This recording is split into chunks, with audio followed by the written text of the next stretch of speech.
All right, so now with the body facing you, head up, eyes towards you, what we're going to do is we are going to insert our hook into the stitch that is directly beside leg number 2, kind of in an upward. So this is where we're going to complete the shell. So we're going to start the kind of opening round of the shell. So we are going to slip stitch your shell color change. You can choose any color you want. Of course, you have full color freedom, but I've chosen Bernat Blanket. It's like a variegated brown and beige. It looks like a shell to me. So now from here, we're gonna complete the 10 single crochet in kind of an arc. So I took the stitch markers out, but what I had done was in the starting chain, the back of the starting chain, I had marked a few stitches just so that I can remember where to kind of go across the top. So behind the eyes, kind of in that area. So let's do our 10 single crochets until we reach the other side. And we're gonna do this in like an arc motion. This does not have to be perfect. As long as it looks like an arc for us to start the shell and you don't get stuck in your plushie like I just did. So now let's go across here. 1, 2, 3, 4, 5, and 6, 7, kind of start to angle down again. 7,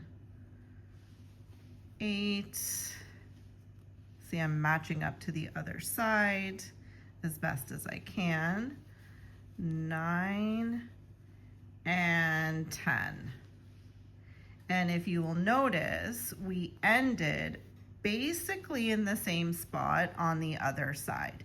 So we started in the stitch directly beside claw or leg number 2, and we ended in the same spot on the other side. So leg or claw number 2, and we ended in the stitch that is right beside, and that formed an arc. Okay, so now what is going to happen is you are then going to complete rows 1 through 4 on this side. So you're going to kind of go back and forth through the pattern, completing your baubles, working up on your shell, and I will meet you back here to finish row 4 and start working on row 5 and 6 and complete the shell. Okay.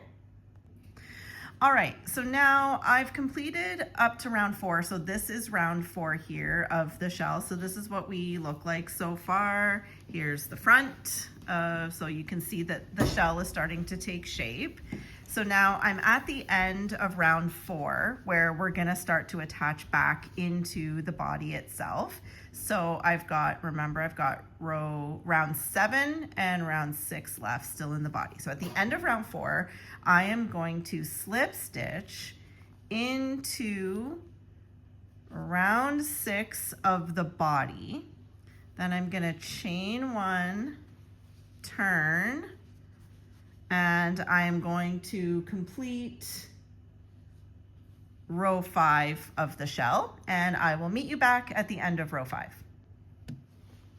Okay, so I have completed row 5 of the body, so of the shell. So you can see that we're just getting kind of narrower and we're building up that shell. So now what we're gonna do at the end of row 5 is we are gonna slip stitch into round 7 of this body here where it's open. Doesn't really make too much of a difference where you slip stitch because the stitch count itself is gonna be the same and we still have one more row left of the shell, but we want to do the final step of attaching to the body.